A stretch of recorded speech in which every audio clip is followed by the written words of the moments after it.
आइए आपकी मुलाकात करवाने जा रहे हैं हम Carnelian Asset Management and Advisors के फाउंडर विकास खेमानी साहब से, जो चार्टर्ड अकाउंटेंट हैं, सीएफए हैं, कंपनी सेक्रेटरी हैं, और आपने Gujarat university, south Gujarat university से कॉमर्स में ग्रेजुएशन भी की है।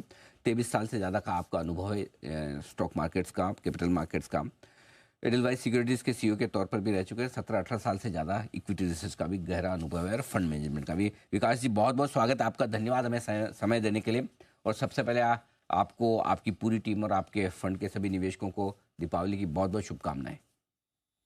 जी, बिल्कुल। आपको और आपकी टीम को और आपके दर्शकों को दीपावली की बहुत बहुत शुभकामनाएं। अगला संवत सबके लिए मंगलमय हो, प्रॉस्परस हो। So and thank you, it's always good to chat with you. पक्का ना, मतलब खाली ऐसे विशेष बहुत बार फॉर्मेलिटी के लिए भी दी जाती है। इस तरह के माहौल में ऐसा लग नहीं रहा कि अगली दिवाली तक ठीक होगा, हो जाएगा ना?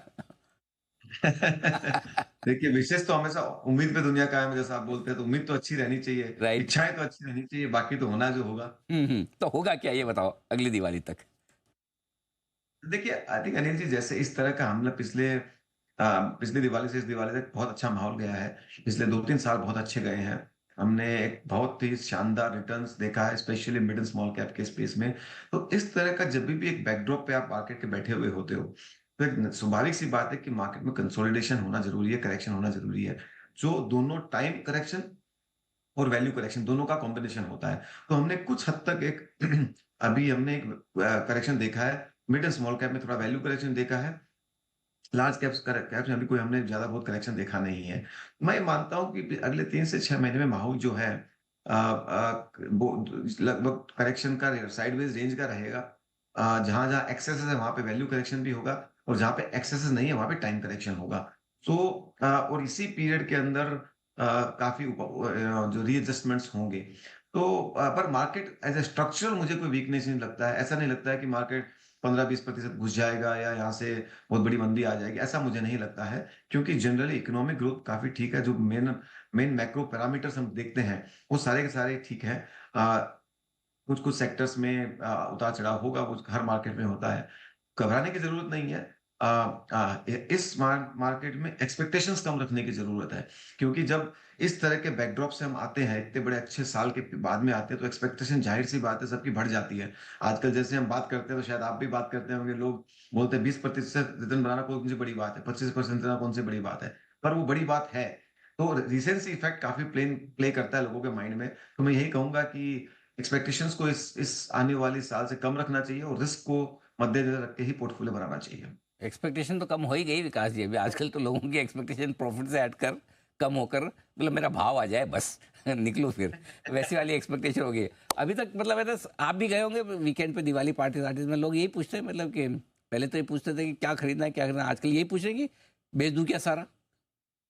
एक जो चीज अनिल जी मेरे को ये अच्छी लगती है, मतलब एक सरप्राइजिंग लगती है, हमने इतना बड़ा मार्केट गया ऊपर गया है पिछले 3-4 सालों में, इतना भयंकर पैसा बनाया, और एक मार्केट में 5-7% करेक्शन आने से सब लोग कहने लगे अरे मार्केट क्रैश हो गया, मंदी आ गई, पता नहीं क्या हो गया। ये मेरे को समझ में नहीं आता है, क्योंकि मार्केट्स में 10-15-20% करेक्शन आना तो बहुत ही नेचुरल सी बात है। और ये पिछले आप 20 साल की हिस्ट्री देखोगे तो कितनी बार हुआ है, और ये होगा भी।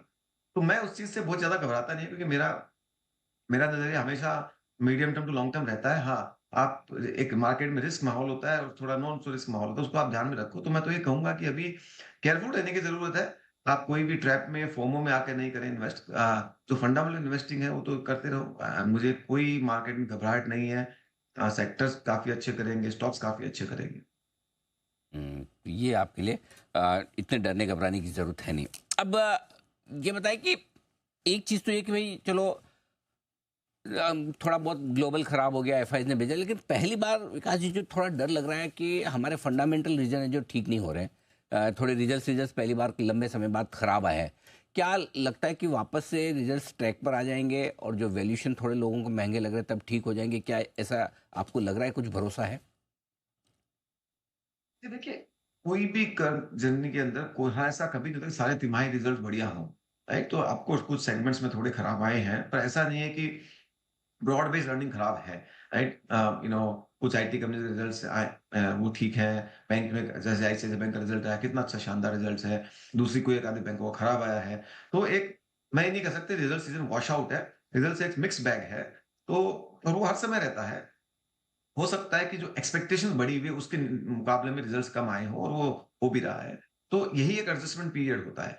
पर इसका मतलब ये नहीं है कि इंडिया की अर्निंग ग्रोथ स्टोरी खत्म हो गई है, क्योंकि हमारे पास एक बहुत ब्रॉड बेस्ड अर्निंग ग्रोथ है।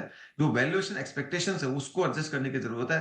अर्निंग तो जो एक हमारी 15 से 16% की ग्रोथ है, वो एक मुझे लगता है बहुत लंबे समय तक रहेगी। उसमें 1-2 क्वार्टर के उतार-चढ़ाव चलते रहेंगे और ये क्वार्टर थोड़ा-सा मिक्स्ड अर्निंग है, स्पेशली जिस हिसाब से लोगों को एक्सपेक्टेशंस थी। मुझे लगता है आने वाले 2 क्वार्टर Q3 और Q4 इस क्वार्टर से शायद बेटर होंगे सभी काउंट्स पे। पर क्योंकि फेस्टिव सीजन भी है, H2 जनरली भी बेटर होता है, तो वो सब का फ़र्क थोड़ा-सा पड़ता है। तो मैं कोई उस अर्निंग को लेके बहुत ज़्यादा चिंतित स्ट्रक्चरली नहीं हूँ। तो चलिए स्ट्रक्चरली कुछ भी खराब नहीं हुआ है। अब ये बताएं फिर दिवाली पर आमतौर पर लोग ढूंढते हैं मौके निवेश करने के लिए कि कहीं न कहीं पैसा लगाएं, मूर्त ट्रेडिंग आने वाली है, तो क्या तैयारी करें, कहाँ पैसा लगाना चाहिए?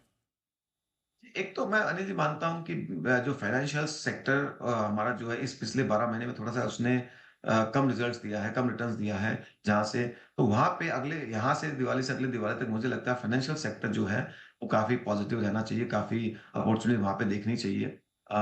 जो अभी शायद सब लोग उसके प्रति इतना अच्छा रुझाव नहीं रखते हैं, बैंक और नॉन बैंक दोनों के अंदर।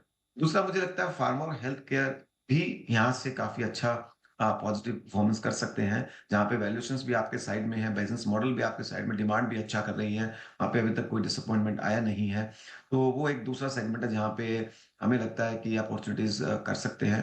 बाकी तो I think company specific her segment में कुछ ना कुछ कंपनियाँ मिल जाती है जो विल डू वेल।